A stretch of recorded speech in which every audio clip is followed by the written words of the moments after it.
Now, Mary of Nazareth is the focus of our biblical character today. She's the mother of Jesus, who could be considered to have suffered from overzealous champions or opposers down the years.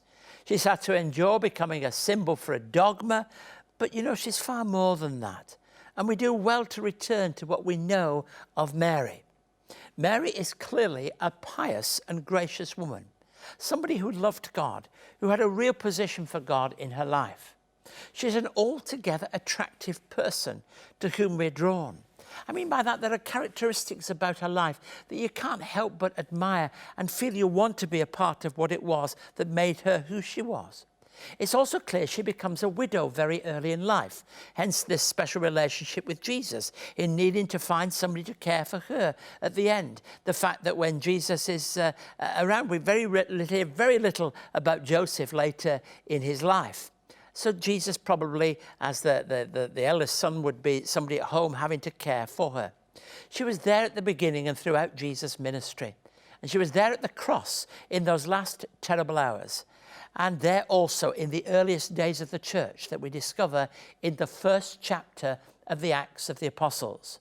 Of all the things we could say about her, I believe her words in what we know as the Magnificat are the greatest of all. Now, these words are said by Christians in churches the world over on a regular basis. Many of them say them every Sunday. Certainly many of them say them in their weekly prayers. But I'm going to read just a few verses from the Magnificat in Luke 1, 46 to 49. And Mary said, "My soul glorifies the Lord, and my spirit rejoices in God my Saviour, for he has been mindful of the humble state of his servant. From now on all generations will call me blessed, for the Mighty One has done great things for me. Holy is his name." Now these words have such a strong sense of purpose. And what follows are huge statements about what the coming of Jesus will mean. This gentle Mary speaks about the judgment of God upon those who ignore the poor, a special place for the poor. Catch the thought that Mary has great joy in the God who had shown her favour. She felt a real sense of privilege somehow had been poured out upon her. I think that's a great place to be at for all of us. She has joy, joy that will be a continuing theme through Luke. Luke has this marvellous emphasis upon joy.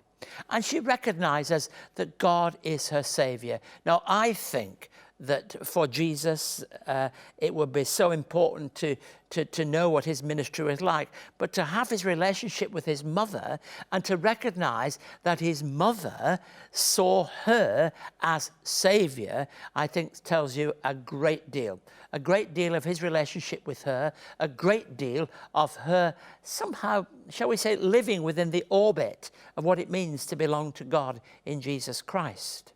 It was a great Anglican leader and a former Archbishop of York, Alan Richardson. He was actually the dean before that at York, who said, "Mary's humble acceptance of the divine will is the starting point of the story of the redemption of the human race from sin."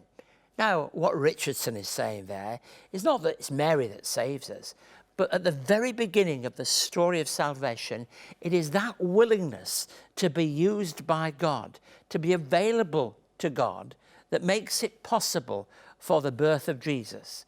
I mean, what of the cost? The cost in terms of what might be perceived as disgrace to a family. The cost in terms of needing to tell that story to her husband-to-be. And to know that she is to bear within her womb, within her life, the Son of God. So it's a great story, but it gives us an insight, I think, into something deep and profound. And the fact that Mary had to observe, you remember that verse, it tells us she treasured all these things in her heart. You've got that lovely thought that she was watching all the things that were happening, listening to the words he spoke, listening to the parables